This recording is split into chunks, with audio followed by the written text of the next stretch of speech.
Olá, eu quero saudá-lo em nome daquele que é poderoso para fazer infinitamente mais de tudo aquilo que pedimos ou pensamos, conforme o seu poder que opera em nós. Durante esta semana estamos estudando sobre o tema o outro lado da vida de um religioso. Mentalmente temos um quadro do religioso, alguém piedoso, alguém de oração, alguém que tem o texto sagrado em suas mãos, aquele que frequenta o templo ou os templos regularmente, aquele que não comete certos pecados que as pessoas comuns cometem ou dizem que não cometem. Este é o inconsciente coletivo de uma pessoa religiosa. Mas há o outro lado da vida de um religioso. E nós sabemos, muitas vezes nós ignoramos ou decidimos não saber, porque isso nos afronta e nos entristece e nos distancia da religião. Mas é algo que temos que encarar, e Jesus está encarando aqui o outro lado da vida de um religioso. Ele não está se colocando um crítico ou contra a religião em si. Tanto é que ele disse: fazei tudo que os escribas e fariseus dizem, mas não imitem, porque eles não fazem. O religioso é assim. E ele começou a sua abordagem sobre o outro lado da vida de um religioso, apontando 6 críticas, que não vamos lembrá-las porque não há tempo, porque nós temos que continuar com a caminhada de Jesus neste tema.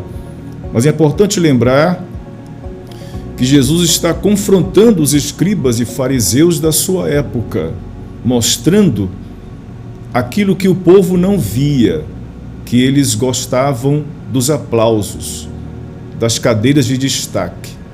Colocavam pesos religiosos sobre os ombros dos fiéis, mas eles em segredo não faziam o mesmo.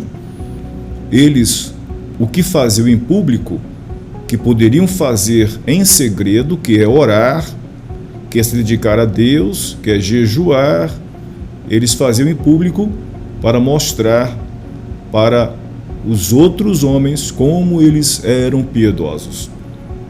Então Jesus faz essas críticas e nos orientou no nosso último encontro como deve ser a vida de alguém que anda com ele. Jesus é o guia, portanto não temos guias, gurus nesta terra. Não temos pai para chamar ninguém de pai nesta terra, porque Jesus disse: Deus é nosso pai. E assim ele terminou a sua crítica nos orientando como devemos viver a nossa vida com Deus. E ele vai, a partir de agora, apresentar 7 ais no capítulo 23 de Mateus. 7 críticas. Ele continua sua abordagem sobre o outro lado, o lado feio do religioso que ele esconde de nós. Ele esconde de você. Ele se esconde de mim, porque esse outro lado só Deus conhece, mas Jesus está nos alertando que esse lado feio do religioso existe. E ele vai começar apresentando agora o primeiro ai, e vamos desses 7 trabalhar com 3 apenas. Primeiro ai, isto é, a primeira crítica dessa série de ais, de 7, que ele traz no capítulo 23 de Mateus, primeiro é o seguinte, versículo 13 de Mateus 23. Mas, ai de vós, escribas e fariseus hipócritas, porque fechais aos homens o reino do céu, não entrais, nem permitis entrar os que entrariam. Jesus faz uma séria crítica aqui. Primeiro, ele diz que os religiosos da sua época, e mais uma vez, se formos honestos, os encontraremos hoje, chama de hipócritas. hipócrites no grego, que era uma palavra usada no grego antigo para ator, para aquele que está representando um papel. A pessoa, quando representa um papel alegre, festivo, feliz, não necessariamente ela está feliz naquele momento. Ele pode ter tido um luto, ele pode estar triste, mas o papel exige que ela sorria, então ela vai sorrir. E quem vê aquele artista, aquele ator, acha que ele está realmente feliz. Jesus faz essa crítica aos fariseus e aos escribas, chamando-os de atores. Isto é, estão representando uma piedade, representando uma religião, representando alguém piedoso, mas eles não passam de hipócritas.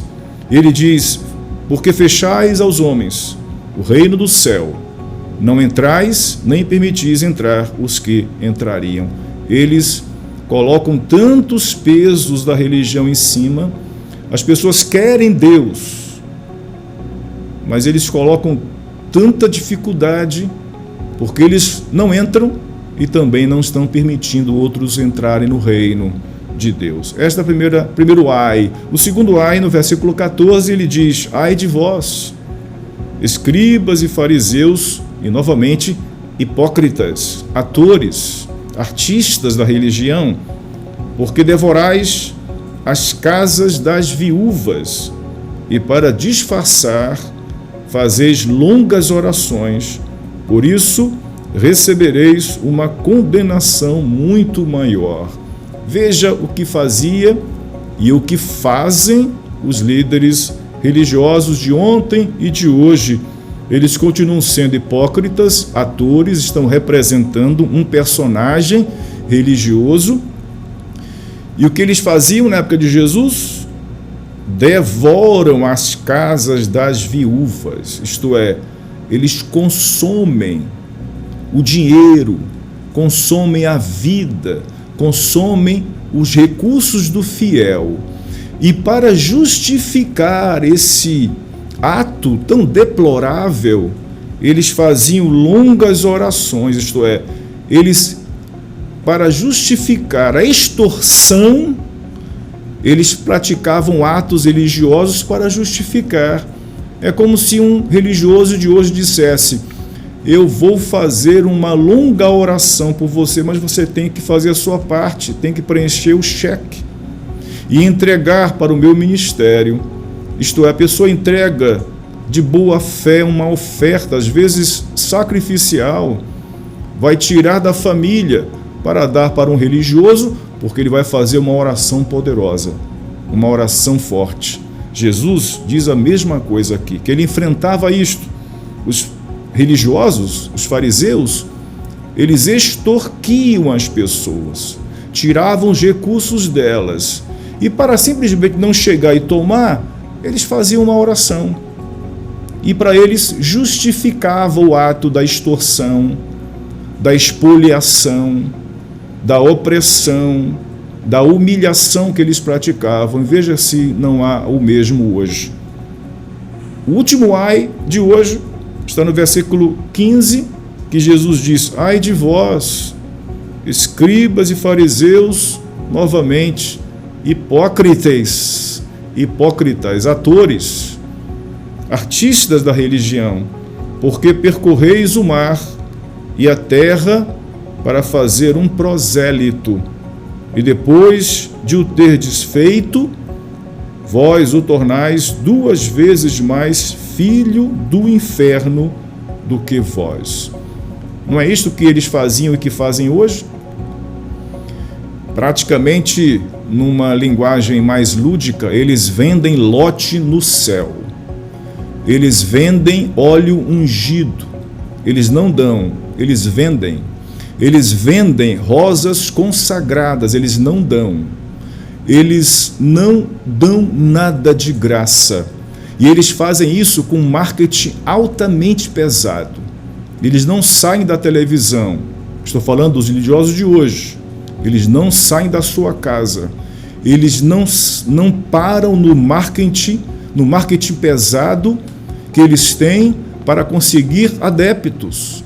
Eles dizem: se você quer ser abençoado, venha à minha igreja.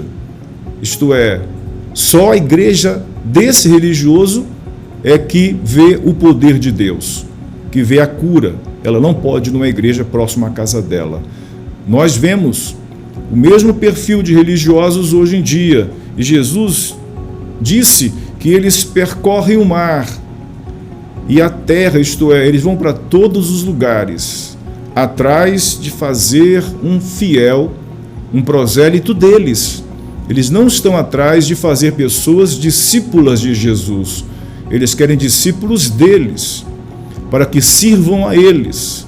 E assim eles percorrem mar e terra para fazer um prosélito. E depois de o ter desfeito, disse Jesus aos fariseus e escribas: vós o tornais 2 vezes mais filho do inferno do que vós. Cuidado se você está seguindo um religioso como este, porque Jesus já alertou: o fiel se torna duplamente filho do inferno, porque se deixa levar pelo engano e segue um guia cego que não sabe para onde ir. Portanto, quero deixar esses 3 primeiros ais de Jesus para os hipócritas e religiosos. Devemos refletir, porque nós estamos nos templos, estamos seguindo algum líder e nós devemos olhar para o raio-x que Jesus coloca em Mateus 23. E hoje, versículo 13, 14 e 15. Este é o diagnóstico, este é o raio-x, este é o exame para que eu olhe para o religioso que eu estou seguindo, olho para a palavra. Eu nunca poderei dizer: eu fui enganado, ninguém nunca me disse a verdade. Você tem a palavra de Deus para abrir os seus olhos. Minha oração é que, de fato, seus olhos se abram e você reconheça em Deus, em Jesus, suficientes para a sua vida e crescimento espiritual. Deus o abençoe.